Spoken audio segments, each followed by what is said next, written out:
Hello my fellow second lifers and welcome in to Koffee with Tia, episode 8 part 1, Tproductions special. A talk show where we get up close and personal with second life talents and creators. I'm your host Tre Bikcin and we are going to explore another dimension of second life today. It is a whole new life within second life. One of the top role-playing communities on second life, the Beyou world. We're going to learn about how to set your foot into the Beyou world, what does the community involve, and the ecosystem it maintains. I'm very excited to host our guest for today, Mr. Tre Bikcin, owner of the Beyou world roleplay community on Second Life.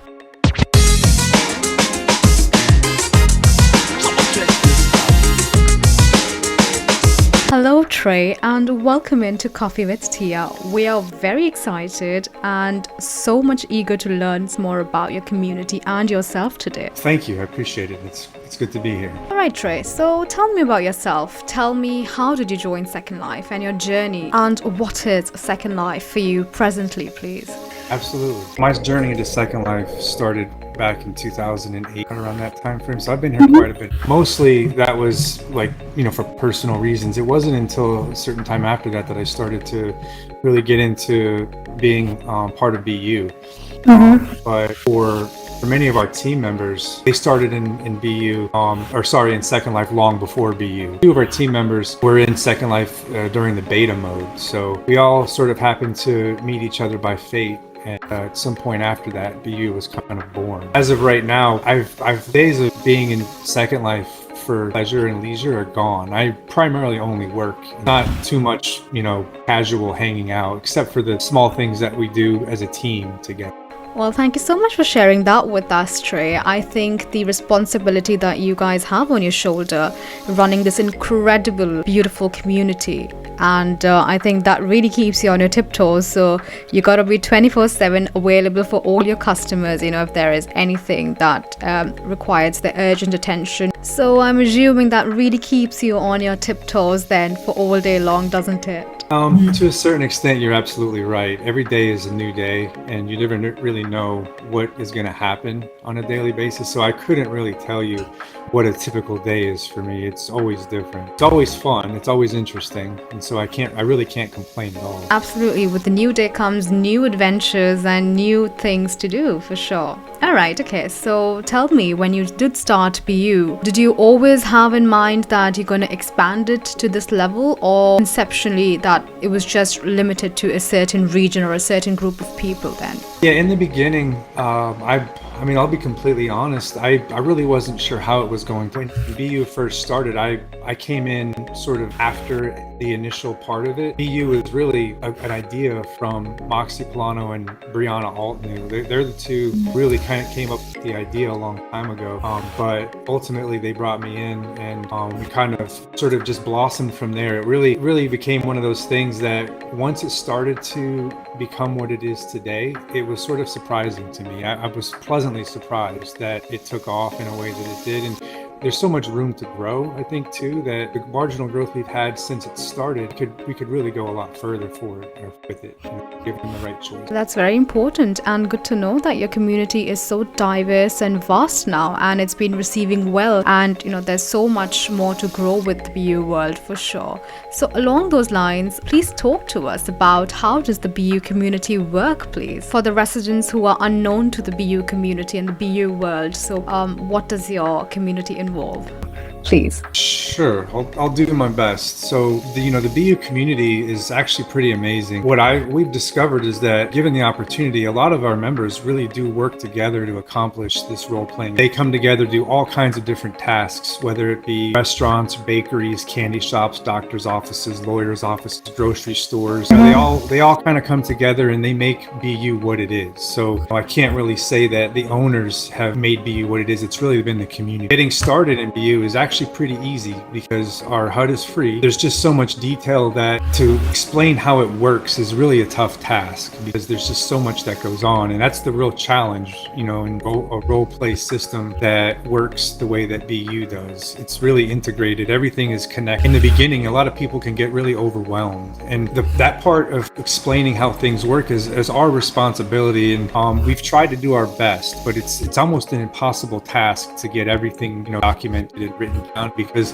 we initially started off with a note card driven sort of, you know, system where you would get a note card that says, here's how this works. And with the way that Second Life works and the way that being in here works, that, you know, the way that Beyou started off, it's definitely way different because we evolve as time goes on. So note cards quickly become outdated, and we've tried to create an online Wikipedia type site where we can update, you know, in real time so that when something changes, we can make sure we update that information. But it's still overwhelming. People still do have problems. I guess to expand on the community and how it works. Initially, when you come into Beyou, you have choices to make and what you want. We've provided a set of professions that you're absolutely going to be expanding on those, but at this moment, there's 4. You could choose to be, at any given time, you can have 3 that are active. It could be up to 3 different professions at one time. I think as the professions grow, that will be more relevant. Right now, you're really only excluding 1. But you can choose to be a farmer, or you can choose to be... Actually, I don't think farming is typically... farming is one thing that most everybody has to pretty much do in a way, because things all pretty much start off from growing crops and starting off creating things that you can consume. But you can also be a doctor, and within the doctor profession, there's both the ability to be a general practitioner or a pharmacist. You got to choose between one or the other. You can't do both at the same time. Tasks within each of those that are really, really different. In a nutshell, when you first come in, you have to make those choices what you want to do. And a lot of times people really enjoy the farming aspect of it because along with farming, you can also be a cook, or you can create meals using our kit crops that harvest. You can actually cook them in your kitchen and eat them. As you're doing tasks, you're kind of building up experience, level up in terms of your LE points as your experience gets higher. And that really builds up over time wearing HUD. But within each profession as well, you also build skill points. You can level up to new levels in your professions too. So I mean, it's almost overwhelming in the beginning because people don't know where to start. You know, they don't really know what to do. So my advice to a lot of people is to take it very slow. Like start off doing something really small and then expand out from there. Well, thank you so much, Tre, for that, for breaking down into bite-sized chunk pieces for the people and our audiences to consume. And I think the way that you explained, you know, that you have to have professions, and that's how you really get started. That initially is like laying down a pathway for people to come and get themselves comfortable in the community and have an active role to play in the role-playing community, I guess. I think when I did myself go into the Beyou store, I was completely rattled off with the variety of things Beyou has, like right from harvesting trees to, you know, just making your own things. And it's completely, I love the way it works. I love everything is from scratch, and the whole effort the community takes in order to build the whole ecosystem up, really. The honest truth about that too is we have so much more. When I can talk about this as we go on, but there's a lot more that we can do and that we've already done. We're just sort of in a holding pattern until we put that out. But there's just so much. It's really, you know, with the size of staff that we have, it can be a little bit unwieldy at times. Speaking about staff, so tell us about who is in your team and what do they do, please? So our team is mainly made up of about 5 people. We have 4 owners, and Trish is our head CSR. As far as staff goes, owner staff, we have me, Dennis, Tristan. He's the other sort of scripter, but also he does a lot of our mesh and animations and stuff like that. Have Moxie Polano. She's our graphics artist. She's been doing graphics design for, you know, a very long time. She's very talented. And then we have Beyou Sales, who is really Brianna Altman, who's always on Beyou Sales, but she's like, I would consider the workhorse of the team. You know, she's the one who is day in and day out pushing us forward and driving direction, at least helping to drive direction and making big decisions. And that's really our staff, and we have Trish, who really helps manage the community, and that's a really tough. We used to have a lot more staff members helping out with the community, but it just seems to be one of those roles that's hard to do. But Trish is she's an expert at managing that, and she knows how to help people. She can really read in a way that I can't, or that not a lot of can, and she can understand in a wider perspective. In terms of roles, though, so yeah, Moxie Polano, she's doing our graphics.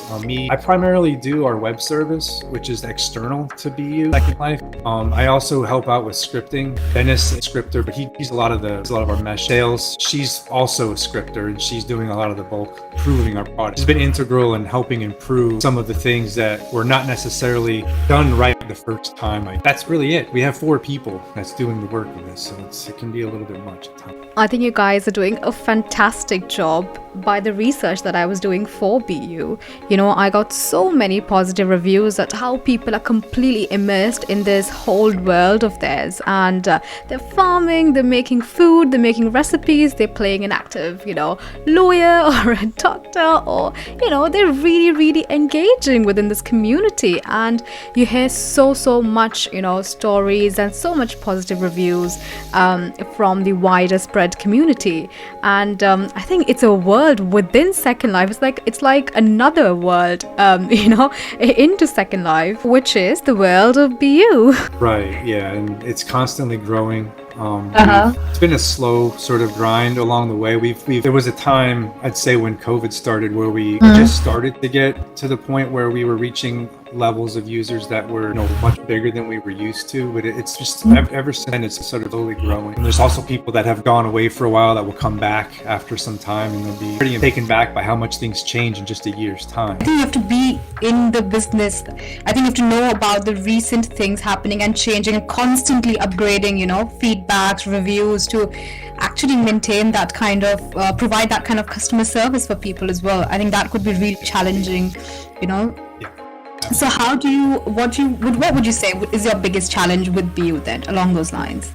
Me personally, yes, probably dividing my time, knowing what to work on and when. I mean, a lot of the day-to-day is really just helping people and investigating potential problems. Some of the things that people see aren't necessarily things that have to do with our system, because working inside Second Life, and we could probably talk about this later too, but it's kind of like we're a child of bigger picture, has its own set of problems that we generally inherit. So a lot of times when things are going wrong, we just have to investigate those things and take our time to really figure out what exactly is going on. My day-to-day is primarily spent helping people, and then when that seems to be at a good point, then I move over to actually working on new things, or trying to get us to a point where we can move forward on specific things like new professions, or building out new features and stuff like that. Speaking of new professions and new features, are there any surprises or any Easter eggs you have for us, which is for the future for Beyou to come? The way we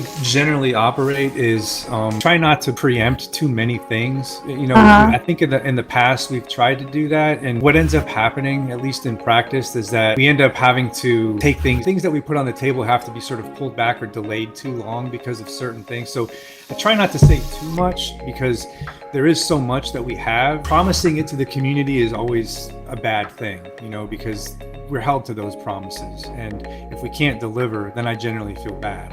We don't want to tell everybody, oh, we're going to be doing this, and then not be able to do it. But we do have, at least in the near future, a lot of new things that we're working on that we can hopefully put out to the community. There's just a few hurdles we have to get over. Hurdles that we're working through are, partially self-inflicted, but also things that are just, part of being in technical changes that are happening under the scenes within lindenlabs. So are there any additional support that you require from lindenlabs or Second Life, which would help your Beyou community to, get the widest spread of audience out there, or any other technical problems that you wish Second Life would help with you, please? Surprisingly, we haven't really had to either tickets put into them. We've had a few. Second Life the Lindens are really busy handling a bunch of things, but they don't really have to do much to help us. But I think one of the things that really does help is when you get exposure from them, knowledge, something that you're working on or something, it always helps. But I think there's just so much happening in Second Life that our roleplay community is a really small part of that. Always been very helpful. And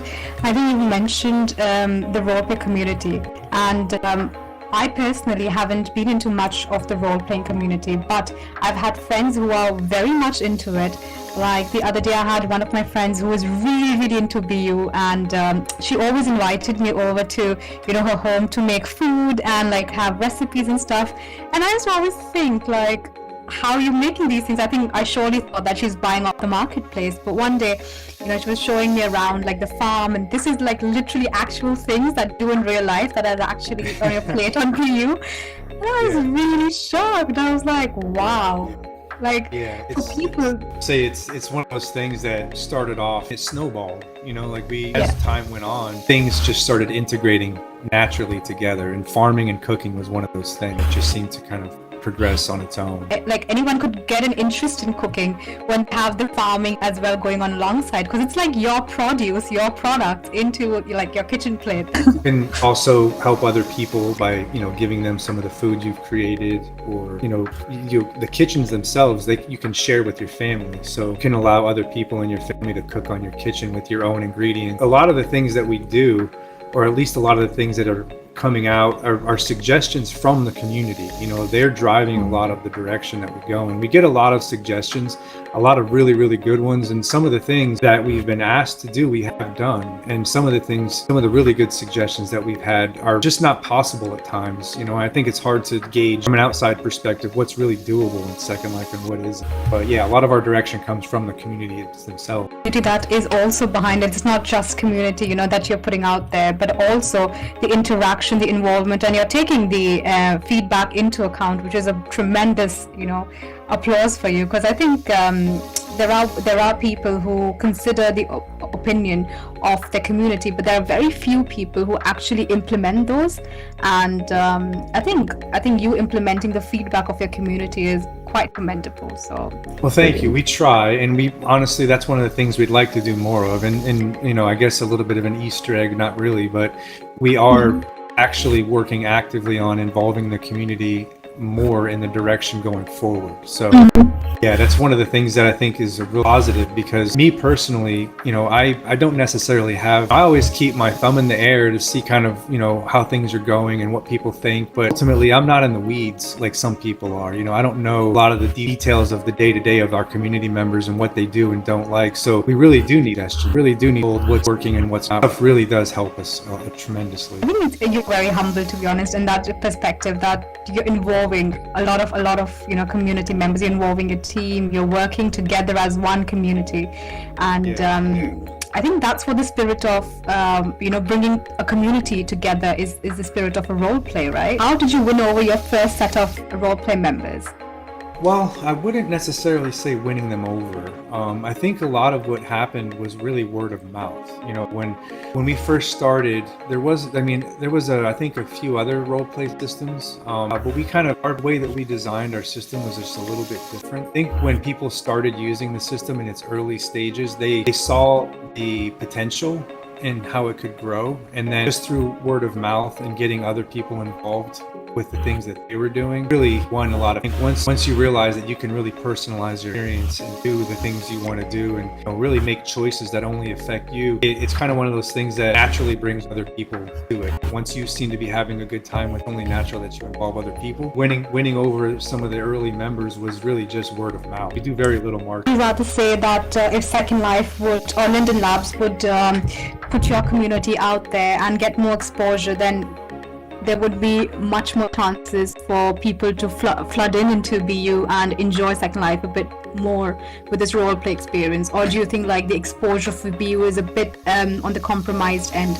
I would say it definitely would help for sure, but I mean, our system, the way that our system works, we also have limitations in certain things that are really things that are limiting by nature in Second Life. The scripts themselves, the limitations on the sim sizes, and the number of prims you can have and people that can be on sim. So there are certain limitations that we just can't get around. But in terms of the system itself, like we have an external service that runs, and it's kind of like a scalable thing. We can expand it out as much as we need to, but we definitely wouldn't want to, I guess, take on too much too quickly. But we're at a point now where I think any sort of extra exposure wouldn't really hurt us. It would only help the communities.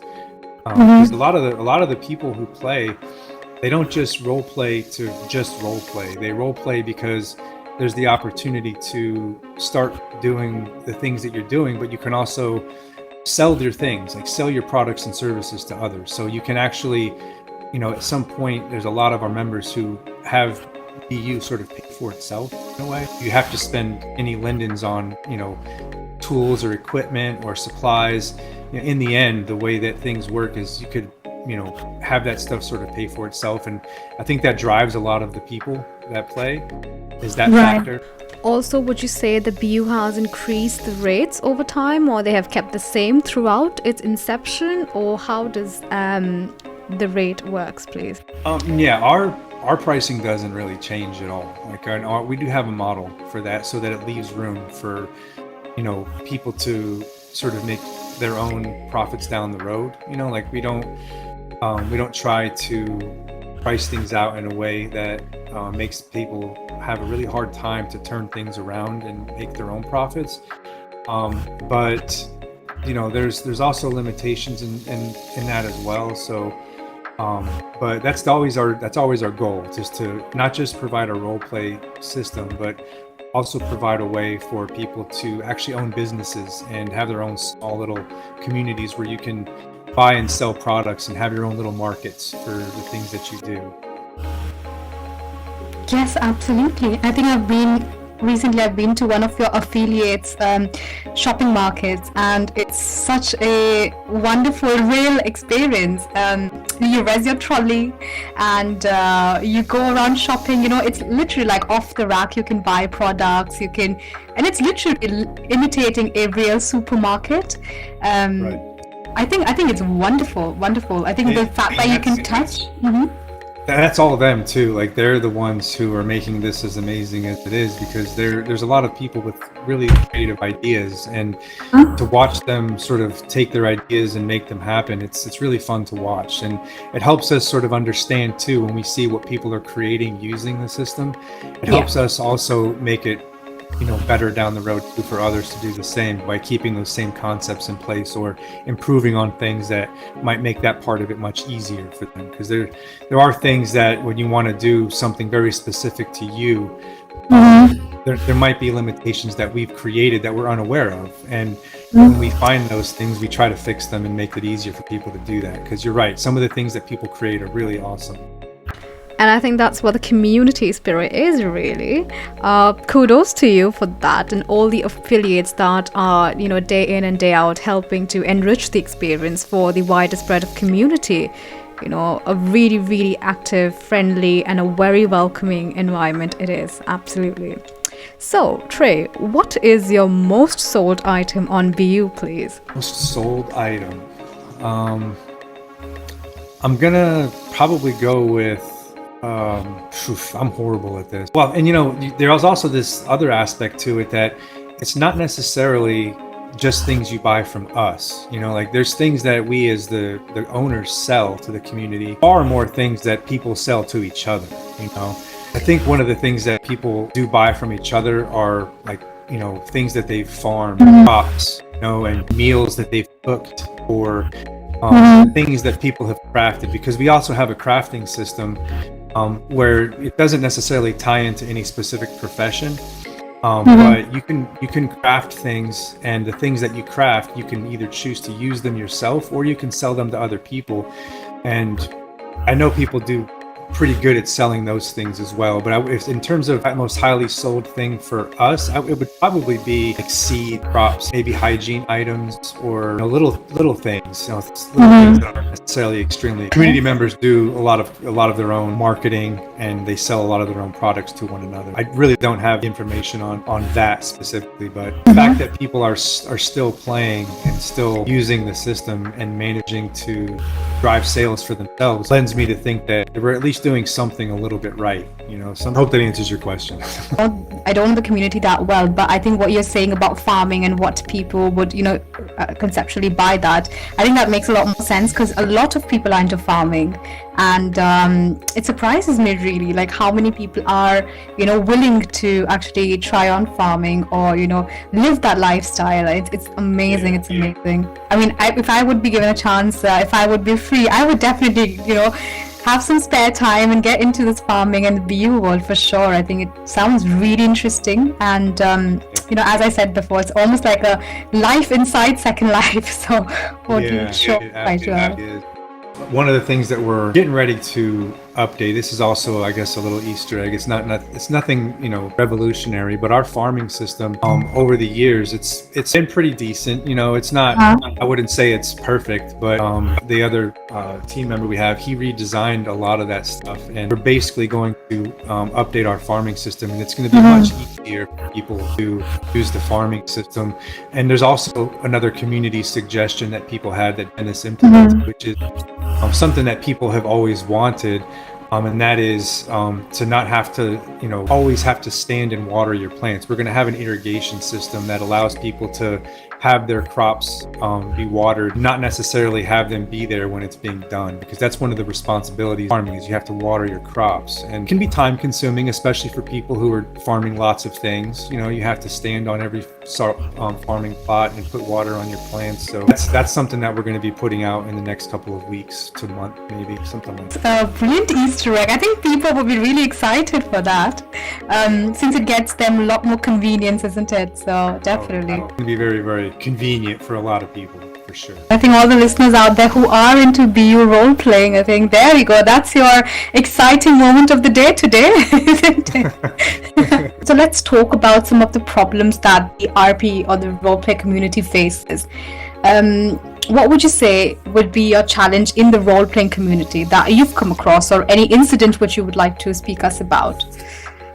I think as far as problems go, I mean, for me specifically, one of the biggest hurdles that I've had to figure out is sometimes, and this isn't really a knock on anybody or anything, but I think people can also relate to that sometimes when lindenlabs makes changes, they kind of come on the fly. Like you don't get a lot of notice when something changes, and on occasion some of the things that we've had out in the communities script wise, some of the functionality of the scripts and how they work internally have changed underneath us, and as a result, some updates have completely caused some bottlenecks for people because our stuff doesn't necessarily work how it used to. And so that's been a big hurdle.